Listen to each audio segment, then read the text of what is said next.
Разумеется, такого рода аргументы звучали уже в обсуждении моего сообщения о том, что представители штаба Навального, в общем-то, не хотят привести в соответствие с международным правом территорию и Российской Федерации, и Украины. То есть они отказываются вывести изображение Крымский полуостров из границ Российской Федерации.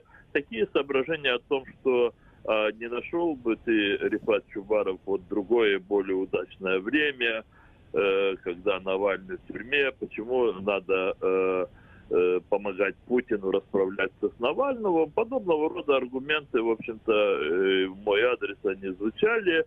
Но я, когда писал пост, я предполагал, что такие спекуляции будут.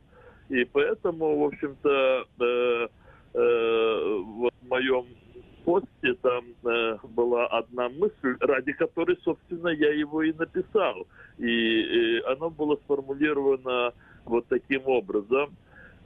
Если хотите справедливости в своем доме, перестаньте мародерствовать в чужом доме.